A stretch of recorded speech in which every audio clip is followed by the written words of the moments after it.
Festiie fam, the time is now. Festival goers unite. Welcome to the Festiie Files podcast, where we highlight the inspiring and creative individuals who come together and bring to life the festival experience. So if you're watching this at home and you've attended a festival, whether you go to festivals and dance as if no one's watching, whether you are the DJ, whether you're behind the scenes, we all play an integral piece in the festival community.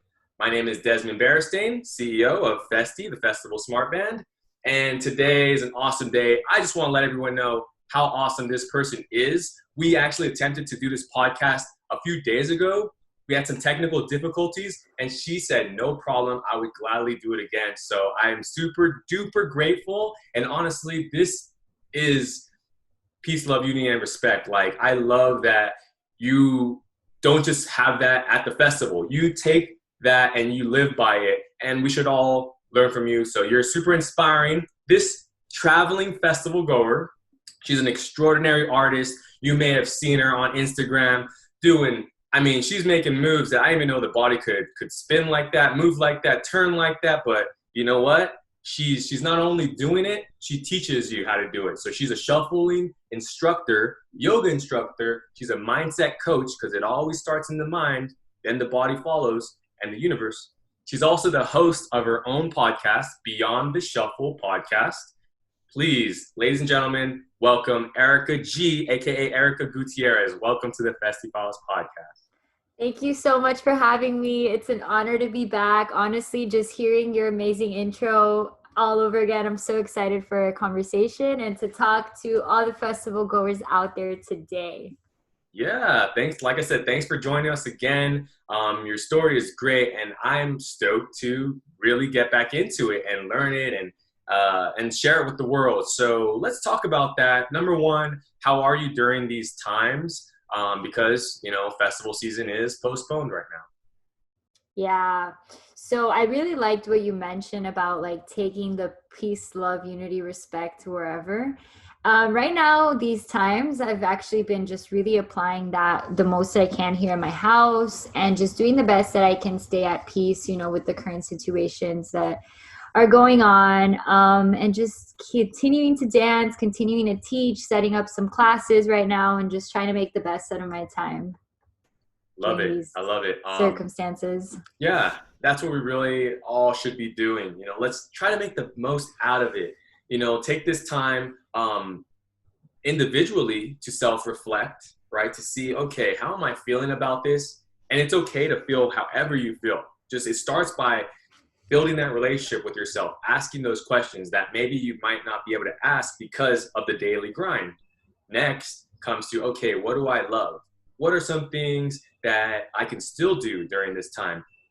What are some things that I want to try that maybe I haven't had time to try? So tapping into the creativity, and as a community looking at, in general, what can we reflect upon and make sure when we go back to festivals, be more aware of, be more mindful of, not just for ourselves, but for others. So, hey, you're doing that. You're an instructor, and you're preaching not just the beautiful artistry of dance, artistry of shuffling, but also the mindset. So let's talk about that. What kind of mindset do you need to have just to look so beautiful out there, have fun with what you're doing, and pass that energy on to others? Thank you.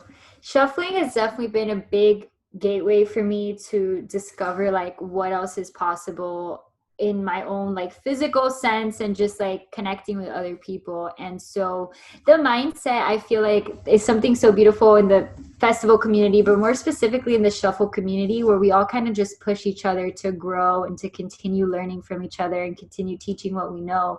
So my mindset is just kind of always evolving every day, but I definitely approach each day with a growth mindset.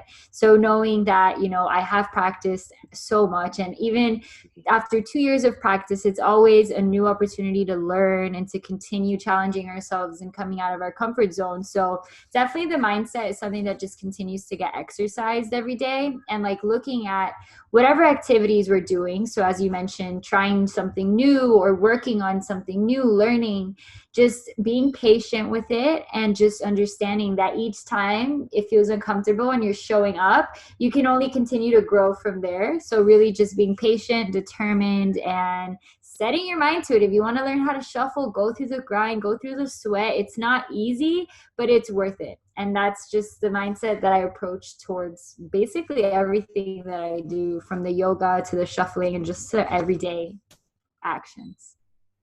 And she said it exercise the mindset.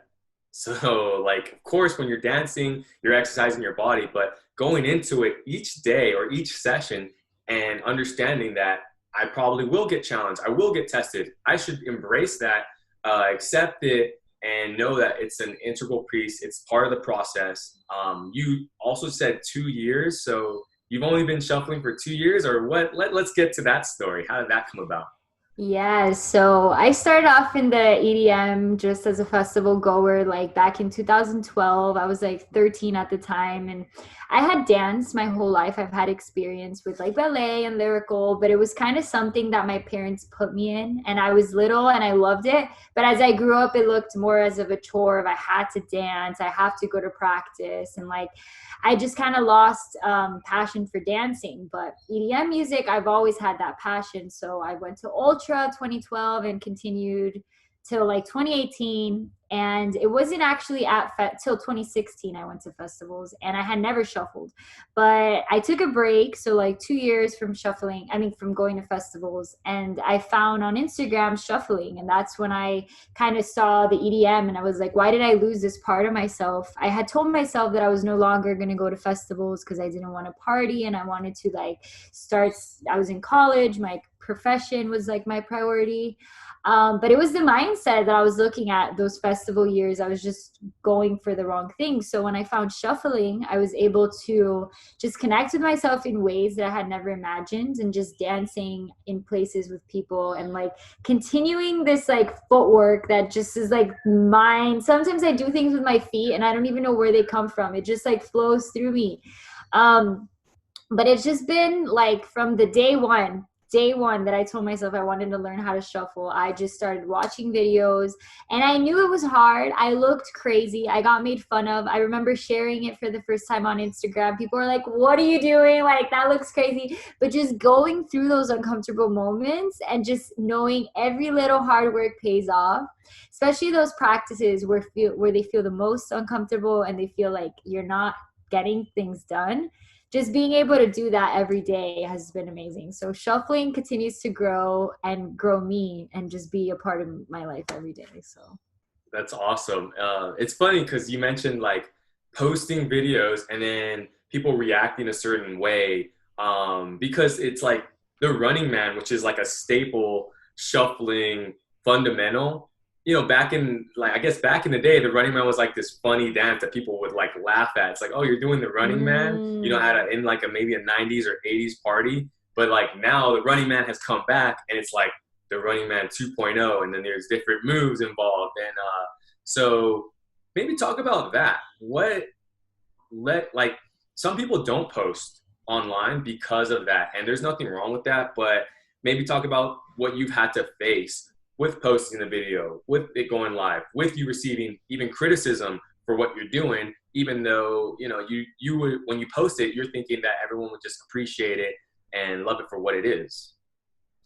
yeah, shuffling is what got me out of that fear that we all go through. I feel like, the lucky people don't, where they're just so comfortable and they don't care. Like, I definitely went through that phase where I was just terrified of being myself because it was like the judgment, or what are people going to think? And I was in a sorority not so long before that. So I was used to like having like an image and just a lot of these limits that I set on myself, especially after many years that I had quit dancing. So I remember the first thing that I shared was like a story, and I literally wrote it on my story. And I was like, I know I'm dancing and people are going to make fun of me, but this is the new thing. So I'm going to be doing it.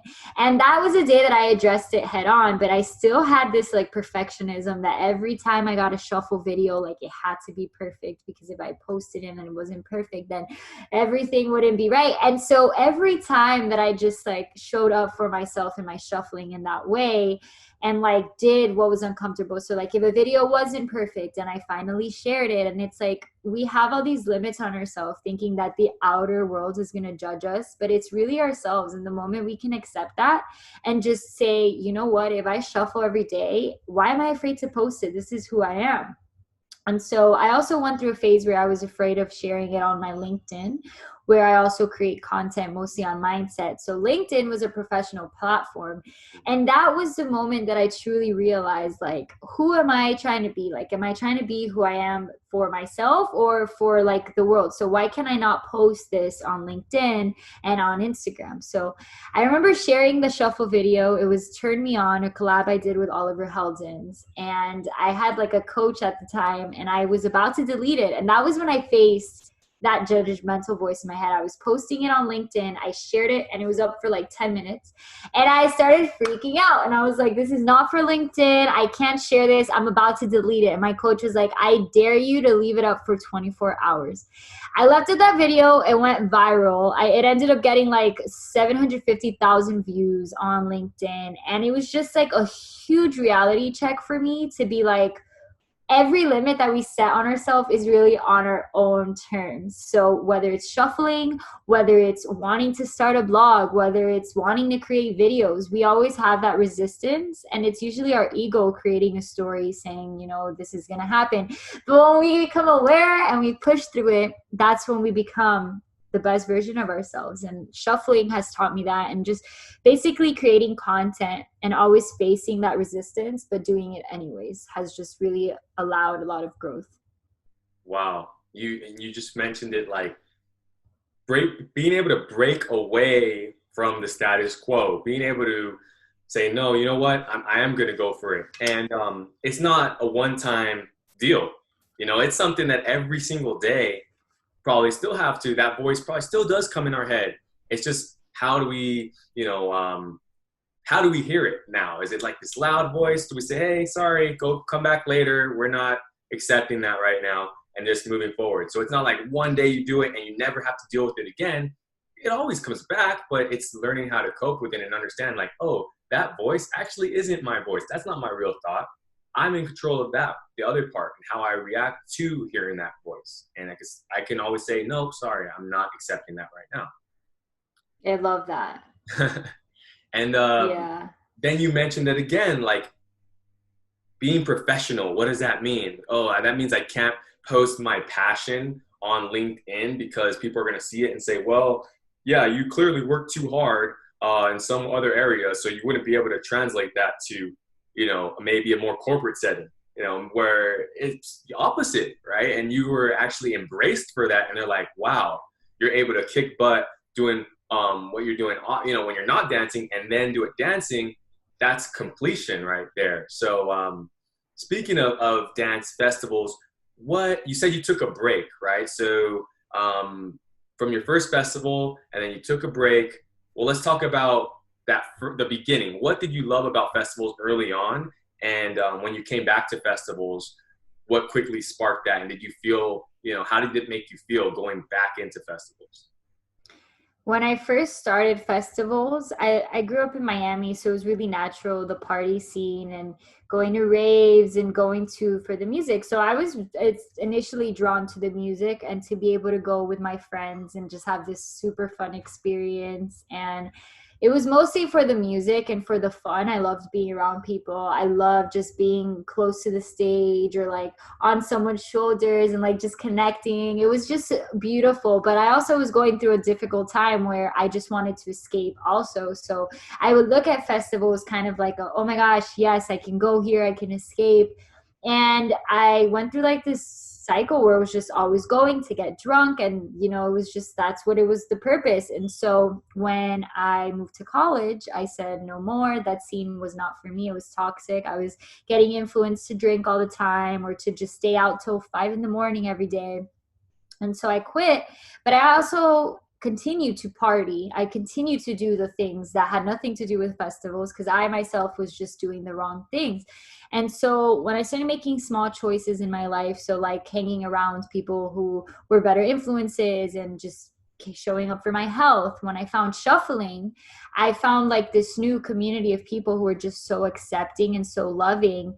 And it gave me a new reason to go back to festivals. But this time I didn't look at it as an escape. I looked at it as a place, kind of like a safe place where I could go and connect with anybody and be myself. Because when you're at a festival, and I started going alone as well too. So I would go alone and just have this new mentality of I'm going to meet whoever, and I would dance and people would come up to me and be like, oh my God, that's so cool. Can I take a video of you? Let's hang out with my family, like my rave family. And so I started going to festivals, like literally just to continue being myself and grow at these places with new people and just dance for like 12 hours a day. And it was truly a spiritual experience, festivals, and just the ability to connect with so many people. It's been amazing, a beautiful experience. Wow. And you're doing that purely sober? Like, so I did go. So when I started shuffling also took me away from alcohol. I got really used to drinking like years of my life, like every weekend. I couldn't go anywhere sober. I just wanted to get drunk. But when I started shuffling, it was kind of so natural for me not to want to drink because I just wanted to dance. So then I went a little extreme. I went a whole year. I just completely cut out alcohol, mostly because I was scared to get back into the festival scene with that dependency. So I was just like, no more drinking, no more, just sober. And that's how it went. And now I'll allow myself to have a drink here or there, or like, you know, still have fun and let loose, but with different intentions. yeah, intention is it's so important, and thank you for sharing that. Our company, Festi, we're making a product so that you can go to festivals with your friends and you can say, hey, I'm going to step out. I'm going to go do my own thing for an hour or two, and then I'll be able to link back up with you guys. So it's not necessarily so that everyone can stay together, but more so you can go do your own thing for the amount of time that you intend, as opposed to I'll be right back. And then it's like 6 hours later and you're just like freaked out. But one of the things for us is, since we're creating this product, we're going to festivals, we're testing, we're interacting with people. And that's the thing. It doesn't matter, you could do that sober. You can interact with people sober. There's so much magic that does not require you to be under the influence of anything. Especially like, when you're doing something you love, fueled by passion. Same thing for us. So we have a policy where it's like, hey, let's take care of business, and then afterwards we can have a drink or two, but we got to make sure we're kind of just, especially when like your skills are super developed too. And I'm sure when you go to festivals, you get that circle of people around you, shuffle circle. So talk about that. And, if someone approaches you afterwards and says, hey, I really love what you're doing. So like even you being able to be at that level where you can keep that conversation going and also take in the praise that you're receiving.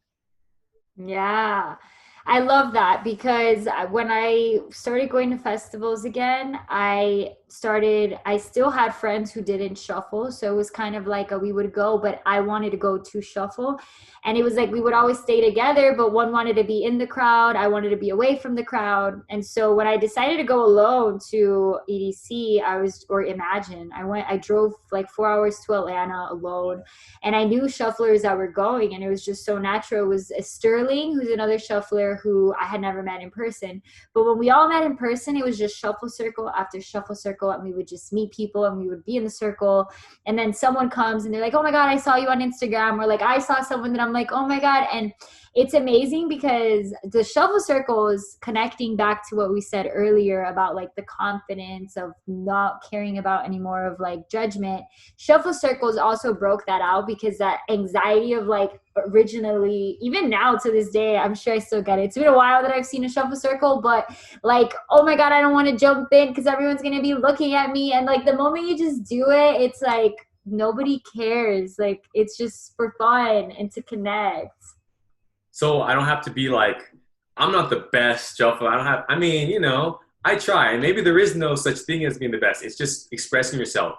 But let's say, can I just jump in? Like, do I have to be like advanced shuffler? Could I just jump in? You can. And that's the thing, is that you can jump in and people will still cheer you on. I mean, if you take like 20 minutes in there and you're still not dancing, you're like, all right. But if you go in, have fun, learn a little bit, like people will cheer you on. And it's amazing, because we think that you have to be the best, or like even today people see me dance and they're like, I'll never get good. But you all start somewhere. You have to start and just continue to go, and don't stop yourself from dancing because you're not the best. There's always going to be someone that's better. Like, continue to do it.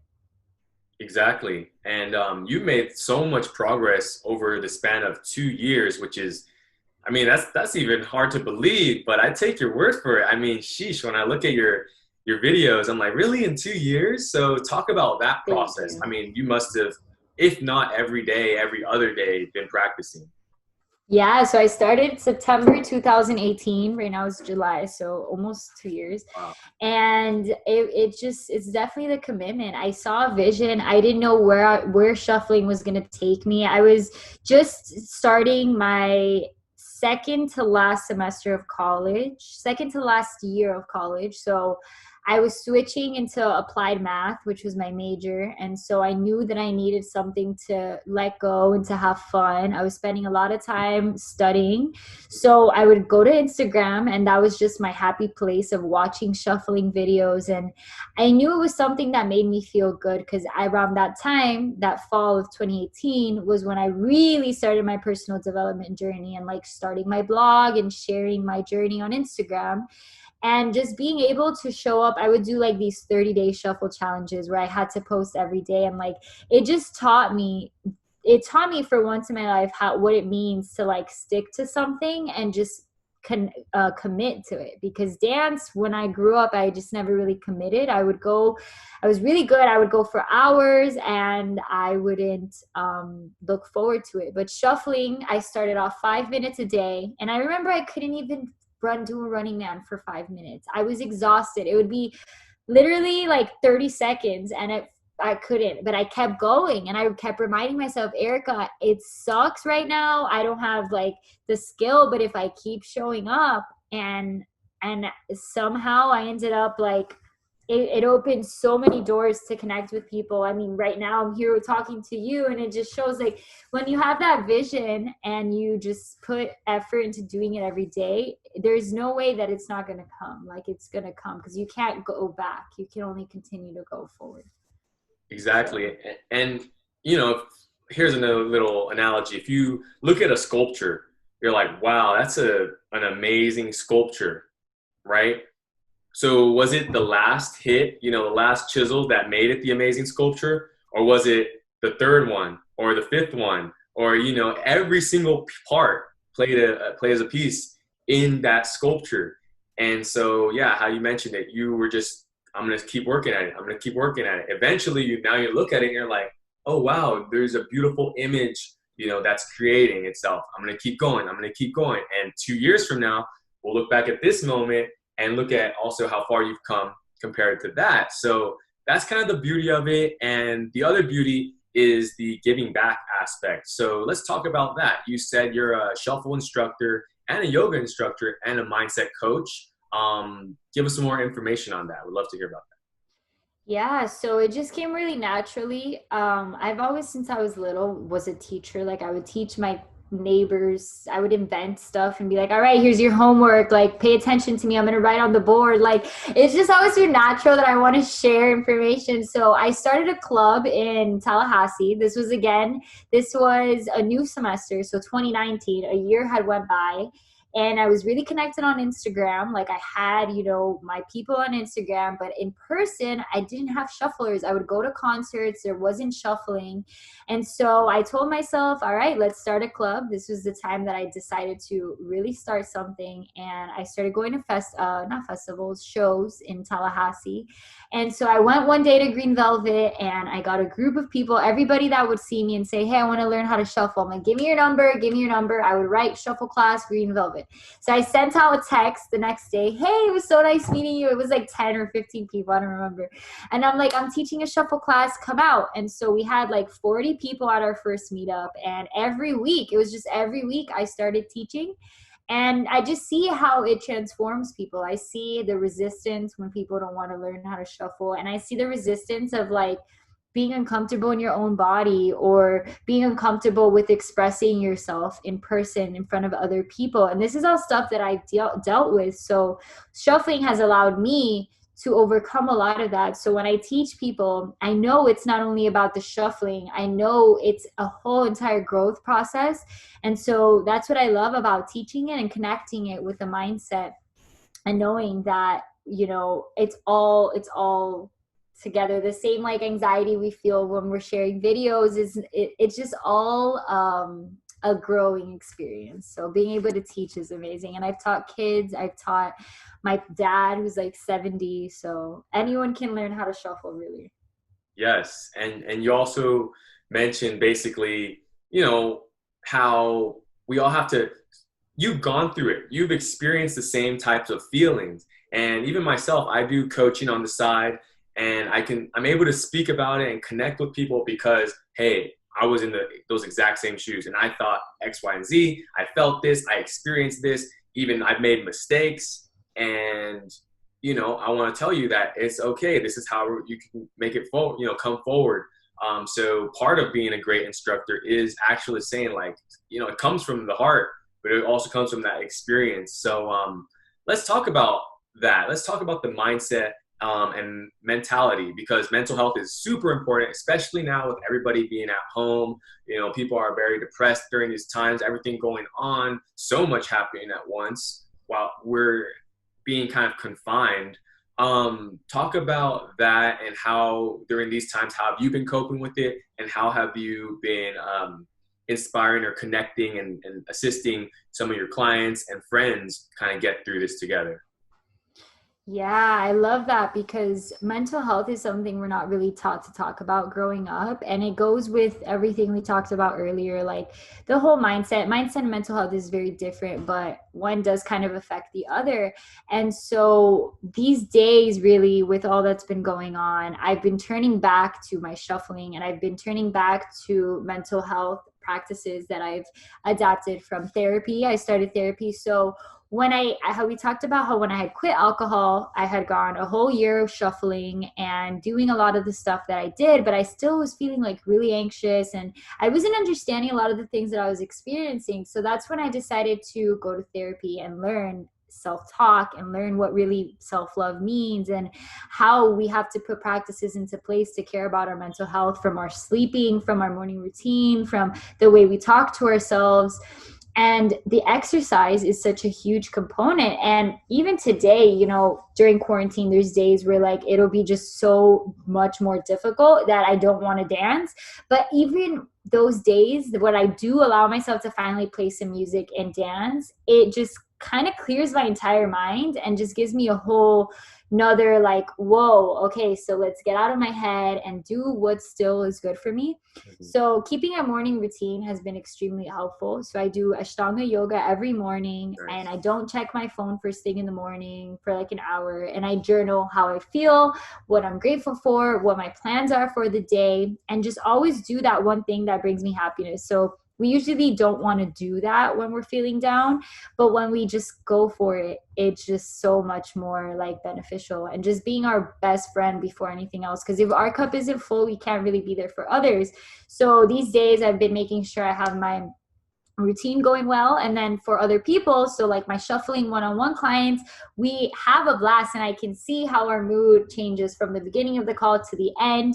And it's something that continues outside the practice. So just showing up, whether it's yoga, shuffling, journaling, you're doing the work while you're doing it, but then when you go in through the rest of the day, you're still feeling the effects.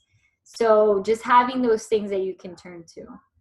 Yeah, brought up so many beautiful topics. One of them is therapy, and I say therapy is beautiful because, things don't have to be going extremely bad for you to say, oh, now I'm going to therapy. I see a therapist, and it's not because of that. It's because, hey, I've experienced things in my life. You've experienced things. We've all gone through our own journey, and that has kind of brought us to the position we're in right now. So now it's also very healthy to reflect and see, oh, wow, I was hurt when I was a kid.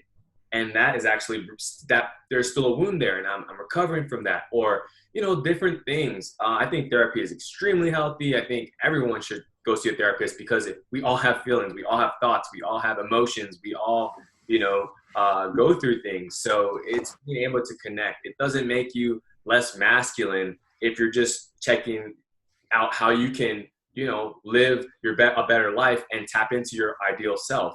So that was one thing. You also mentioned the routine. So turning off, making sure your technology is off first thing in the morning. So at that point, you're checking in with yourself. It's like I said, taking care of yourself first. I go exercise in the morning. So I train clients and we kick off our day working out. And although you're waking up early, sometimes you'd rather maybe be sleeping or jump on your phone and be like, hey, I just want to occupy my mind with something else. Having that discipline to get a workout in, having that discipline to write in your journal, having that discipline to consistently do it, definitely makes a positive impact in your life. So that's awesome. I love that you brought that up. And then, is it that hard? Is it that challenging to not go on your phone that first hour? Talk about that. No, so that in the beginning, yeah, but now that's something I do every single day. So the more that you do it, like the easier that it becomes. So it's a habit. So I don't check my phone first thing in the morning, even though like I might have the temptation. But I remind myself not to do it. And definitely like everything else in my routine at first is difficult. Like I went through some like a month waking up at like 12 p.m. during quarantine, but I felt like crap. So I told myself, Erika, wake up early. And I fell into a cycle of saying I was going to wake up early and snoozing my alarm. Mm-hmm. But eventually, and it takes time, it's being patient with yourself, I think is the most important thing. And these days I've been able to do it. So now I wake up every day at 7, even when I feel like snoozing my alarm, I'll practice. And that's for now. Eventually I want to do 6, but I'm being easy on myself and just, taking my time. So it's definitely difficult at first with anything, but having that one thing to look forward to. So if I wake up and I don't have anything to look forward to, I'm going to snooze my alarm because there's no point, right? So I make sure that the day before, what am I going to do tomorrow, whether it's the workout at 7 or the call at 9, like just have something where I get myself together and just have that intention and something to continue looking forward to. So you're essentially creating an environment for success. So, and the thought process, the thoughts in your head, your schedule, your plans, that's part of the environment. The other piece is the people you're around, the energy you surround yourself with. Talk about that, because I feel like that's the beauty of festivals, is that whole energy you're surrounded with. And it makes you want to strive for more, makes you grateful, makes you appreciative. So yeah, even though we're not at festivals, the shuffle circle, the community you have, talk about the environment and the importance it plays in your life. Yeah, our environment is the most important thing, and that's what drives our emotions, our thoughts, our actions. But we can also change our environment without like changing like the physical environment. So what you said, like surrounding ourselves with people who are more influential, and like you connected it to a festival. At a festival, we're listening to music, we're a high vibe, we're at a high frequency. So it's much easier to be inspired. It's much easier to be connected. But outside of a festival, it's possible. Like everything is energy and frequency, and if we can do it at a festival, then we can do it at home. And what these times are showing us is that we don't always have the access to be where we want to be at a given time, but we are at home, so let's manage our energy with what we're watching. Let's manage our energy with who we're giving our attention to. So who are you following? What are the things that you're talking about every day? Who are you calling? Like, are your friends giving you energy and like supporting you during these times, or not? So just being aware of what you're allowing into your environment, and overall just knowing that we are in control of our own thoughts, emotions, if we become aware and we just mindfully make the decision to be aware of our environment. So just always doing our job to stay aware, to do the things that bring our vibe up, and surround ourselves with the things that keep it up. Yeah, there's times where we're not going to feel it. There's times where our friends aren't feeling, and that's fine. Being there for each other, of course, but in the overall big picture, knowing who you want and what you want into your life, in your life. Exactly. So it's taking what you learn, shuffling, with taking what you learn at the festival, but it's going beyond the shuffle. So let's talk about beyond the shuffle. Where did that come from? And yeah, tell us about the podcast. Tell us about, I'm sure it's more than just a podcast. It's a mission. It's a motive. Let's get into that.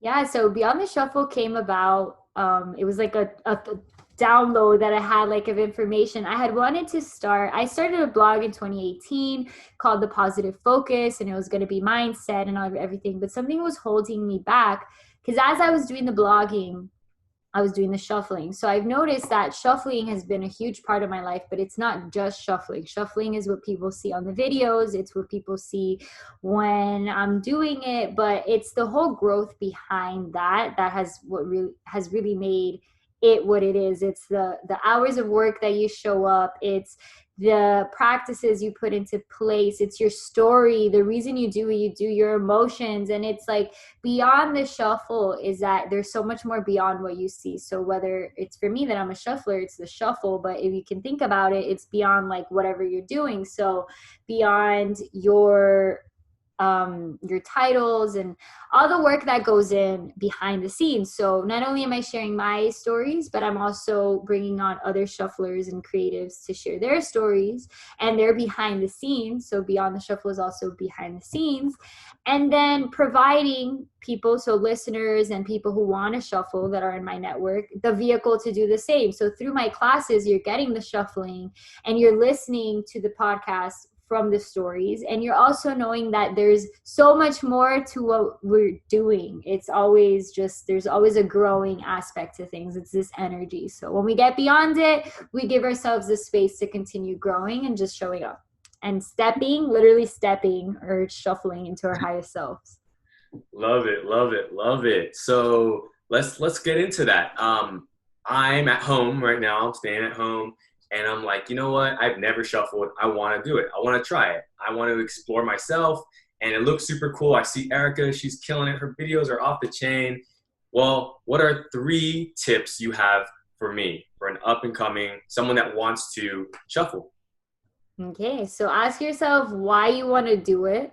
And is it going to be worth the hard work? Because I think that's where people give up. They're like, oh, that's so cool, I want to do it. And then they try the move and they're like, uh-oh, never mind. So, tell yourself you want to do it and go for the easy. Don't go hard. People think they could speed up right away. Learn a basic tutorial. Right now I'm working on like a mini part course. It's going to be like a 3 mini free course. So for the future, whoever wants to learn can do it. It's going to be the running man, the T-step, and the crisscross. Learn it slowly, do it slowly, and little by little add moves. But make sure you have the step that you're starting at, and then do it slow, the running man, then do the crisscross, and just honestly, my best advice is to record yourself right away. Show people, hey, this is what I'm learning.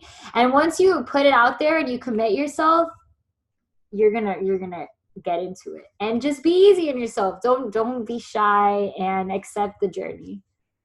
Nice. I love it. And the thing you said is, if you get into it, hold yourself accountable and ask yourself if you really want to do it, because like you said, 2 years, and in order to make that progress, and to be doing those super cool moves, you had to go in day by day and say, look, today might Mm-hmm. be challenging. I might think, man, I suck or whatever. But it's like, I don't care. I don't suck as much as I did yesterday. I got a little bit better. I got a little bit better. And then everything comes together. Same thing when I Mm-hmm. coach clients. We literally spend the first month to 6 weeks building their foundation. Because I tell them, I say, Mm-hmm. hey, whatever it is you're doing, you need a foundation before you can get to all the fancy moves and looking cool and this and that. You need a foundation so that know what you're doing, you understand why you're doing it. You can Mm-hmm. gradually move up, so you're not jumping the gun and potentially injuring yourself or getting yourself into a scenario where you bit off too much, more than you can chew. But it really comes into that. There really is a process, and I love that you can go to beyondtheshuffle.com. Is that where we can go to potentially to buy, to support, and get this introduction course? Yes. So right now I have like a recording of my previous workshop, which was a beginner's workshop, which is like $6, and you can really learn all the foundation on there. But I am going to make it easier so you could just like sign up and have it to your email. So right now it's not available, but you can subscribe on my website there. And I'll send out like an email, and yeah, just taking it and practicing every day, even if you want to like take a day or two off, but for the majority, like, do not let it go. Got it. So you pretty much every day or every other day, and you also said like 5 minutes might be all you need. So talk about what's your session like now. What is it like? Yeah, so I have been doing it for the most part these days. I've been really focusing on the yoga in the morning, and then I do shuffling. I don't have a specific time, but when I do it, I set myself with like a goal. So I'll say I'm going to go in, dance to this song, either make a choreography, practice for like 10 minutes, or I set myself like a mark where I can end my practice. So I make sure that I get a video. I'm satisfied. I know I put in work. I was able to clean up some moves, and then that's it. So sometimes my practice can take 30 minutes, an hour, and other times longer if I go live on Instagram. But always going in with like a mission. So it's either I want to go in for 5 minutes to review a move, or I want to learn a choreography. So it's going to take 30 minutes. And listening to your body, if it's a day you don't feel good, then start off with that 5 minute mark. But most likely once you get to the 5 minutes, you feel better, so you're going to want to aim for more. So just setting yourself, like, start small but then continue to grow from there. Got it. And a lot of great athletes, great dancers. Myself, I'm not a great like them, like, but just I still preach it though, because as a coach, the importance of stretching. So I Mm. would love to hear your thoughts on stretching before, after. Do you do it every session? And because I believe it is important, and I'd love to hear your thoughts. Yeah, definitely with shuffling, you can hurt yourself if you're not stretched out. So stretching in the beginning, I don't put enough emphasis on my stretching because I do yoga. So for the most part, I'm pretty like I stretch, but through the intention of like connecting with my body. But overall, like, just stretching and making sure your body's prepared for the physical activity that shuffling is really important. So I have like a small like 5 minute routine, and then at the end of shuffling it's also important to stretch too. So personally, I love the stretching and the yoga, but it's important. Yeah, yoga is awesome. I feel like whatever you're doing, even if you're not exercising as much as you should, yoga gets your Mhm. body flexible and just gets you feeling good. Whether you're working, you're sitting in the chair for hours and throughout the day, going to yoga, being like, wow. And like I said, developing that relationship with your body. So dancing, what everything is that. It's all a form of relationship with the body. Um, so we're winding down here. How can we find you? How can we support you? How can we just, send a message and say thanks? Because even right now, that's very important. And I think a lot of artists and creators really appreciate it when they receive messages from people. Yeah, so I'm always online on Instagram, Erika Gutierrez. So you can definitely message me on there. If you enjoyed this, like tag me on your story. And on LinkedIn as well as just Erika Gutierrez, and then mostly my website Beyond the Shuffle, where you can find sources to learn how to shuffle, as well as like book a call with me on there too. So those are the 3 places. Awesome. Well, Festiie Files appreciates you. I appreciate you. Keep on killing it. I mean, everyone, if you haven't checked out her videos, check them out. You can just see the passion. You can just feel the energy. And then it makes you want to get up and try something. Just don't hurt yourself, but have fun with it. So I want to end it a little differently today. I'm going to put you on the spot, right? I'm going to ask you this question. First, let's start with festivals. Festivals are, and then I want to hear what you got to say. Festivals are a place where we can connect with each other and just experience the high frequencies and vibrations that this life has to offer, and have music and just connect with what life really is, and like that inspiration, love, and unity and respect, and all of it all together. Festivals is that safe place. Love it. So true. Place of non-judgment, accepting all backgrounds. The world is a festival. The world should be a festival. We got to look at it that way. And one more, part 2. Now, for the dancer, I want to know about how you feel when you're shuffling. So when I am shuffling, When I'm shuffling, I forget all the problems that are happening. I release from the thoughts in my mind, and I just feel so present, alive, and I feel this energy that just like inspires me to keep going and keep creating an awesome life. Amazing. You're amazing. Again, my name is Desmond Berenstein, CEO of Festiie. Thank you so much to Erika Gutierrez, Beyond the Shuffle. We'll have her information in the description below. And to everybody out there, Festiie fam, Festival-goers Unite, we love you. Peace, love, unity, and respect. Signing out. Awesome.